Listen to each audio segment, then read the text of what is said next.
Bibiliya yera itangirira igice cya 31 Yakobo ahungana n'abagore be n'abana. Bukeye Yakobo yumva amagambo y'abahungu ba Labani ko bavuga bati ibyari ibya data Yakobo yabimwatse byose, kandi ku byari ibya data niho yakuye ubutunzi afite bwose. Yakobo abona yuko Labani atakimureba nk'uko yamurebaga mbere. Uwiteka abwira Yakobo ati subira mu gihugu cya ba sogokuruza muri bene wanyu, nanjye nzabana nawe. Yakobo atumira Rasheli na Leya ngo baze mu rwuri aho umukumbi we uri. Arababwira ati nabonye so atakindeba nk'uko yandebaga mbere, ariko Imana data ihorana nanjye. Namwe muzi yuko nakoreye so uko nashoboye kose, kandi so yagiye andiganya ahindura ibihembo byanjye inshuro 10, ariko Imana ntiyamukundiye kugira icyo antwara.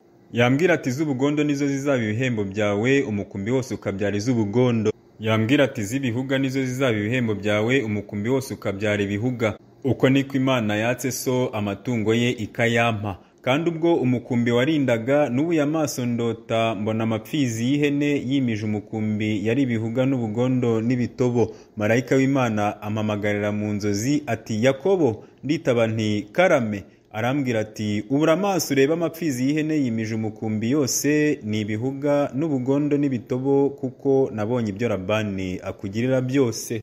Ndi Imana y'i Beteli, aho wasigiye amavuta ku nkingi ukampiga umuhigo. Haguruka uve muri iki gihugu usubire mu gihugu wavukiyemo. Rasheli na Leya baramubaza bati mu rugo rwa data hari umugabane cyangwa ibyo tuzaragwa tugifiteyo? Ntaduhwanya n'abahandi ko yatuguze akarya ibiguzi byacu. Ubutunzi bwose Imana yatse data ni ubwacu n'abana bacu, nuko ikimana ikubwiye cyose ugikore. Yakobo arahaguruka ashyira abana be n'abagore be ku ngamiya, ajyana n'amatungo ye yose n'ubutunzi bwose yaronse. Amatungo yaronkeye i Padanaramu kugira ngo ajye kwa se Isaka mu gihugu cy'i Kanani. Labani yari agiye gukemuza intama ze, maze Rasheli yiba ibishushanyo by'ibigirwamana bya se. Yakobo yiyiba Labani Umwaramu kuko atamubwiye yuko ahunga. Nuko ahungana ibyo afite byose, arahaguruka yambuka uruzi agenda yerekeje ku musozi w'i Galeyadi.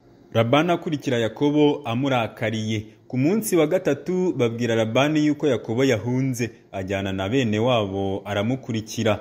Amugereraho iminsi 7, asanga ari ku musozi w'i Galeyadi. Imana isanga Labani Umwaramu mu nzozi nijoro, iramubwira iti wirinde ntugire icyo ubwira Yakobo, ari cyiza ari n'ikibi.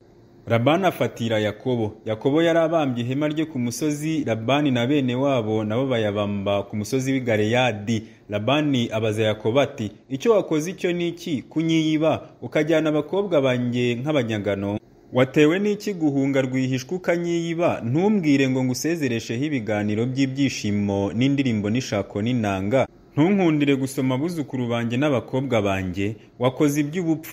Nabasha kugira icyo mbatwara, ariko Imana ya so yambwiye iri joro iti wirinde ntugire icyo ubwira Yakobo, ari cyiza ari n'ikibi. None ubwo ugiye rwose kuko ukumbuye cyane inzu ya so, ni iki cyatumye wiba imana zanjye?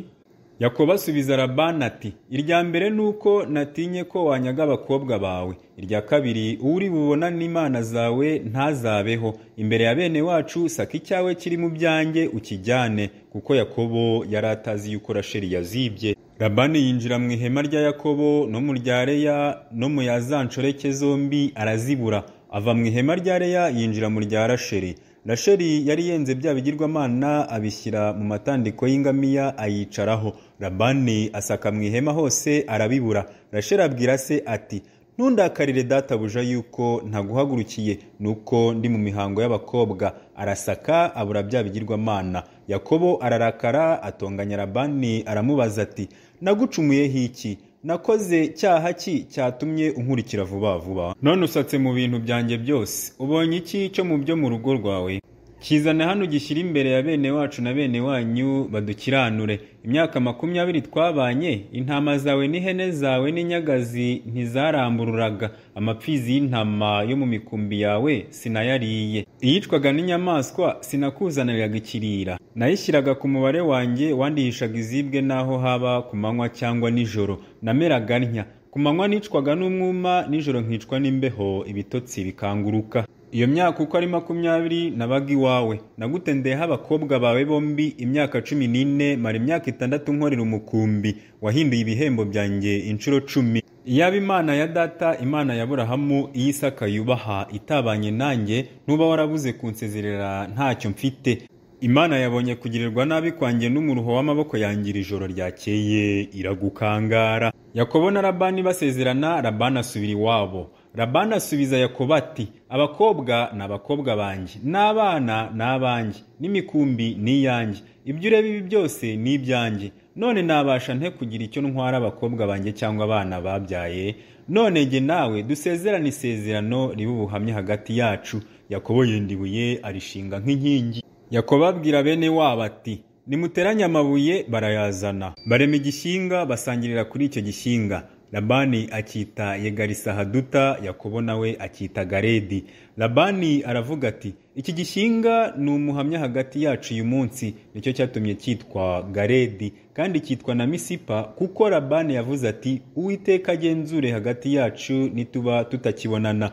Nugirira nabi abakobwa banjye cyangwa nubaharika, nta wundi uri kumwe natwe, dore Imana niyo muhamya hagati yacu. Kandi Labani abwira Yakobo ati, dore iki gishyinga n'iyi nkingi nshinze hagati yacu. Iki gishyinga kiba umuhamya n'inkingi nayo iba umuhamya, yuko ntazarenga iki gishyinga ngo nzahuri, nawe ko utazarenga iki gishyinga n'iyi nkingi ngo uzaho ndi kugirirana nabi. Imana ya Aburahamu, Imana ya Nahori, Imana ya se wa bombi idukiranure. Yakobo arahira iyo se Isaka yubaha. Yakobo atambira igitambo kuri wa musozi, ahamagara bene wabo, arabagaburira, barasangira, barara kuri wa musozi buracya.